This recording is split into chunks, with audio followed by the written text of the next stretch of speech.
kali ini yaitu pengeksposan wisata kelautan oleh para vlogger mengancam keindahan dan kebersihan laut Indonesia karena argumen kami pertama, dengan minimnya pengetahuan pengelola dan wisatawan mengenai penting ekosistem menyebabkan kegiatan pariwisata tersebut tidak memperhitungkan dampak terhadap ekosistem. Yang kedua, karena adanya slogan mempromosikan daerah tersebut sehingga menambah wisata di daerah tersebut dan akan merusakkan daerah ekosistem. Dan yang ketiga, dengan adanya slogan banyak orang yang datang ke laut Indonesia dan itu dapat berdampak buruk terhadap ekosistem laut seperti buang sampah sembarangan, limbah hotel, limbah restoran. Jika pengunjung menginap di hotel atau makan di restoran, maka limbahnya akan dibuang ke laut.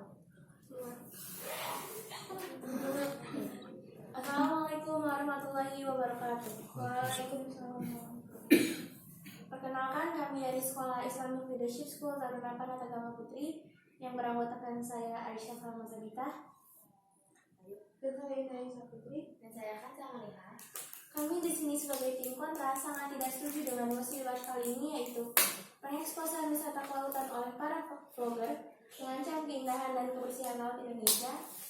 Karena argumen kami yang pertama, vlogger ketika mengekspos wisata laut bisa sembari mengingatkan wisatawan yang ingin berkunjung ke sana agar tetap menjaga kebersihan dan kelestarian ekosistem. Dan yang kedua, dengan kita mengekspos, kita dapat memperkenalkan dan menandai gunakan daya tarik wisata dengan destinasi Indonesia, serta menumpuk rasa cinta tanah air dan mempererat persahabatan antar negara. Kemudian yang ketiga, wisata laut Indonesia itu luas sehingga perlu diekspos, namun dengan konten-konten positif yang dapat menjaga laut. Saya yang menambahkan argumen, belum lagi dampak negatif yang terjadi pada terumbu karang. Contoh, beberapa lahan di pantai sudah di-booking untuk membuat hotel dan restoran. Akibatnya mereka membom terumbu karang sebagai jalan hidup. Baik, saya ingin menyanggah banyaknya kerusakan terumbu karang itu bukan karena diekspos wisata, namun karena perdagangan ilegal terumbu karang atau pengeboman ikan. Dan di sini kita fokus ke vlogger, apakah dengan dieksposnya wisata oleh para vlogger itu mengancam keindahan dan kebersihan laut Indonesia? Yang kita pertanyakan di sini adalah vloggernya. Karena adanya vlogger, banyak wisatawan yang datang ke laut dan juga banyak wisatawan atau turis yang beraktivitas di dasar laut jarang menginjak atau menyentuh terumbu karang. Dan itu disebabkan karena ada vlogger yang membuat konten untuk terumbu karang. Untuk dampak negatif, Presiden telah mengatur kegiatan kepariwisataan seperti dalam Undang-Undang Nomor 10 Tahun 2009 tentang kepariwisataan. Banyak para wisatawan yang membuang sampah plastik ke laut, padahal Indonesia adalah negara yang menyumbang sampah plastik terbesar kedua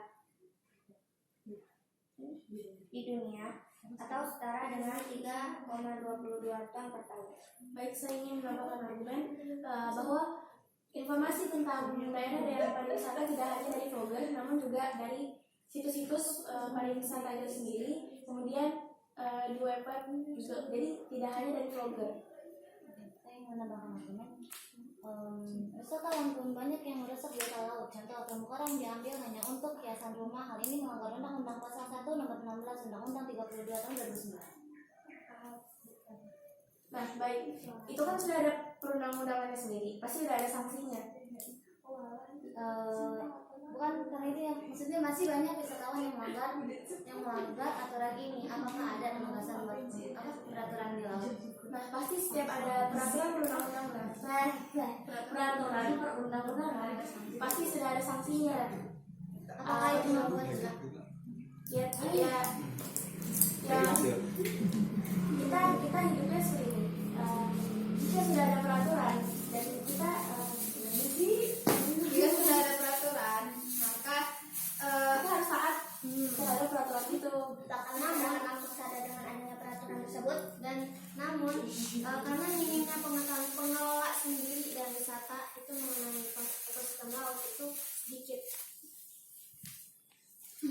Oke, saya ingin menanyakan tentang masalah terumbu karang. Apakah terumbu karang itu rusak hanya karena diekspos oleh para para vlogger hingga terumbu karang itu rusak juga karena jangkar-jangkar di kapal yang merusak terumbu karang di Laut Indonesia. Namanya adalah jangkar. Dengan dibuatnya peraturan dan peran dari daerah setempat, maka hal-hal negatif dapat diatasi. Saya ingin menambahkan namanya. Pengamatan para wisatawan pada satwa yang berlebihan saat wisatawan ada di air juga bisa mengakibatkan stres pada induk satwa dan itu berakibat terpisahnya induk dari anak.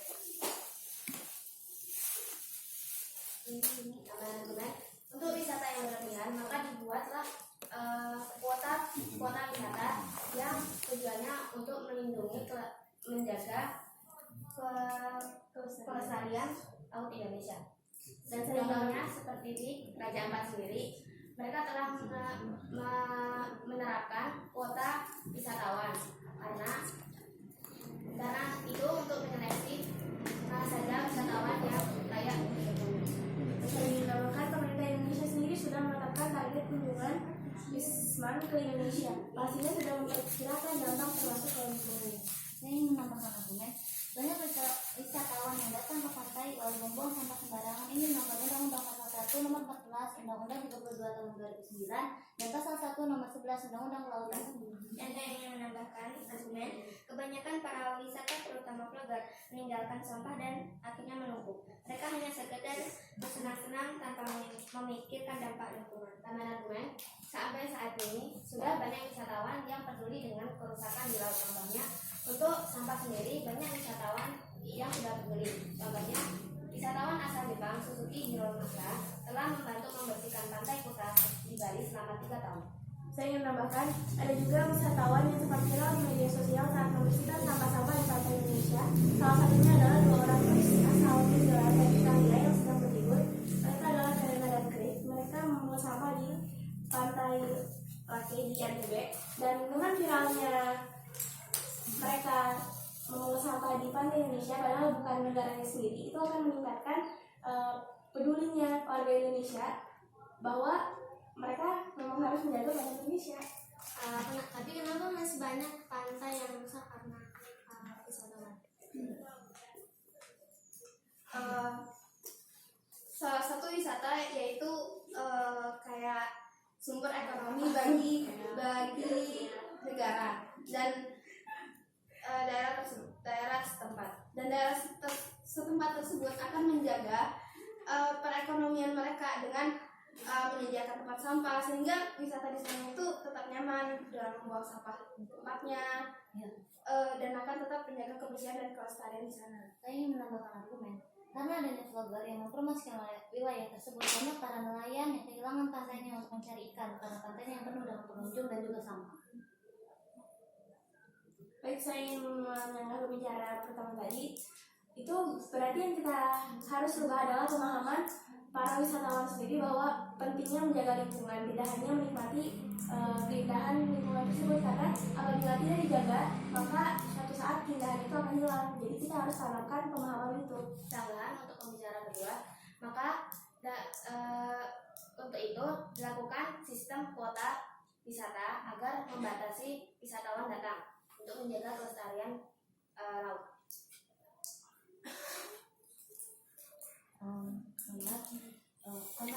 Populasi laut terus turun hingga 50% dari tahun 1970 sampai sekarang.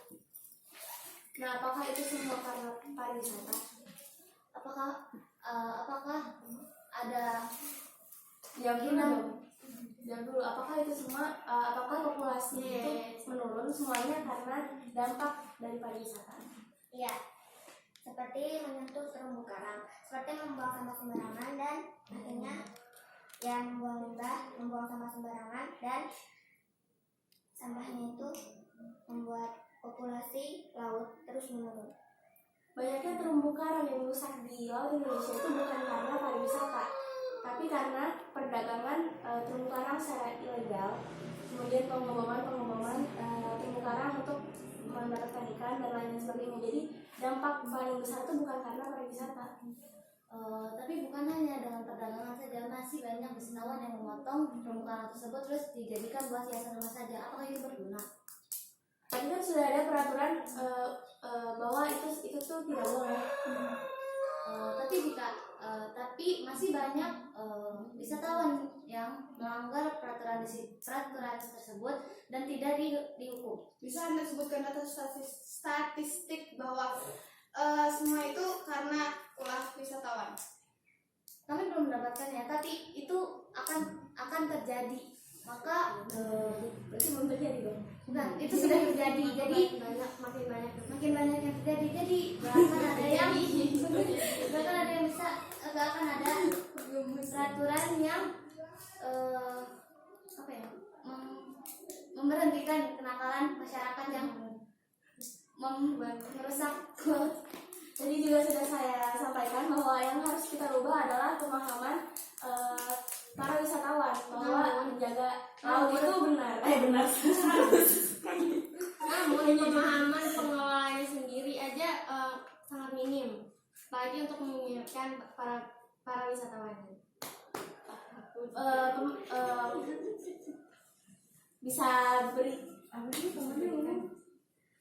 Bisa berikan data bahwa pemahaman wisatawan di daerah Indonesia itu, pengelola wisata di daerah Indonesia itu minim. Contoh di pantai yang ada di dekat Ancol. Nah di sana banyak wisatawan dan di sana tuh masih banyak sampah yang menumpuk di sana.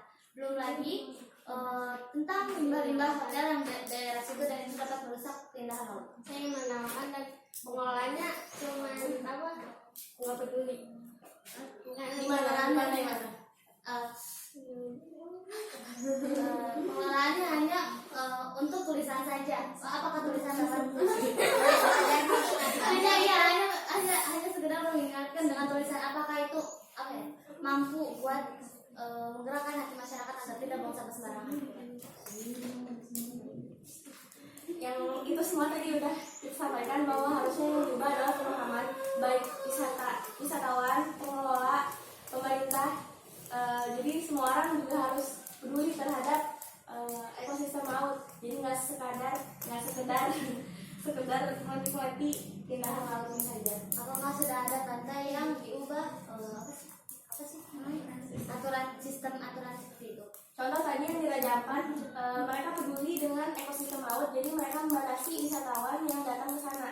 Setiap hari itu setiap kali penyelaman itu cuma boleh 25 orang, lanjut 25 orang gitu. Jadi terumbu karang di sana tetap terjaga dan ekosistem laut sana tidak rusak.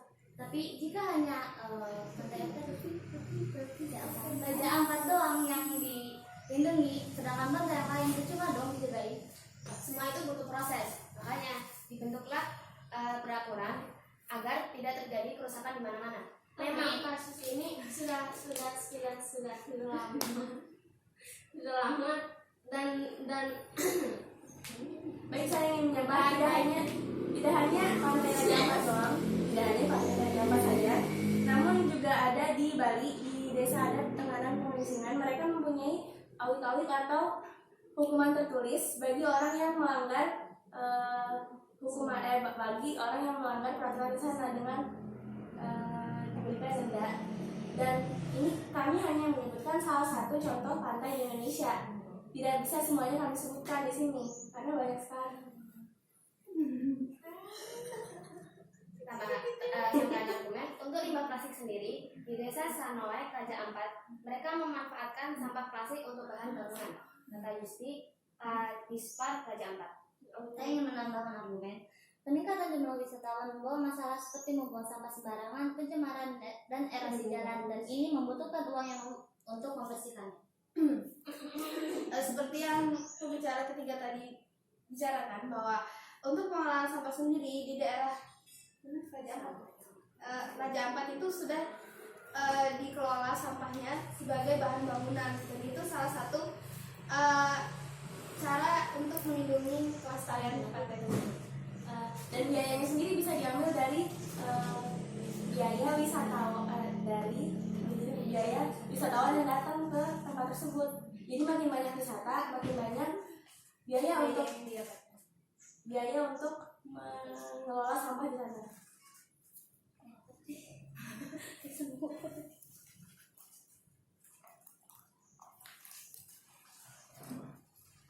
Dua menit lagi. Dan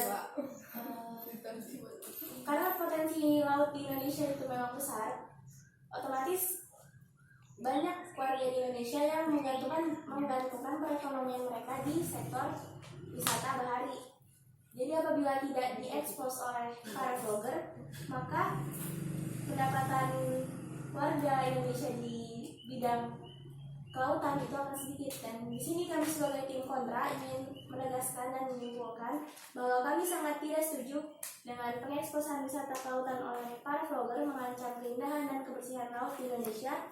Karena argumen kami yang pertama, vlogger ketika mengekspos wisata laut bisa sembari memperingatkan wisatawan yang akan datang ke sana agar tetap menjaga kebersihan dan kelestarian ekosistem. Dan yang kedua, dengan kita mengekspos, kita dapat memperkenalkan dan mendayagunakan daya tarik wisata dan destinasi Indonesia, serta menumbuhkan rasa cinta tanah air dan mempererat persahabatan antar wisata laut. Kemudian, wisata laut Indonesia itu luas sehingga perlu diekspos, namun dengan konten-konten positif yang dapat menjaga laut.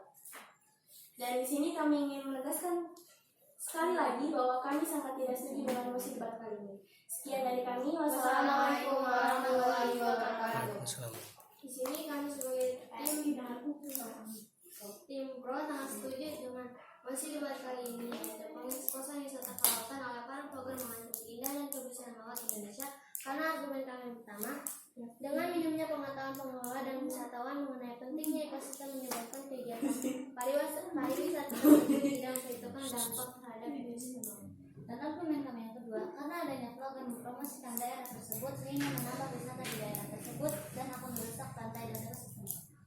Dan yang ketiga, dengan adanya vlogger banyak orang yang datang ke laut Indonesia dan itu dapat berdampak buruk terhadap ekosistem laut seperti membuang sampah sembarangan, limbah dari hotel, limbah restoran. Jika pengunjung menginap di hotel atau makan di restoran tersebut, maka limbahnya akan dibuang ke laut. Dan kebanyakan para wisata, terutama vlogger, meninggalkan sampah dan akhirnya menumpuk.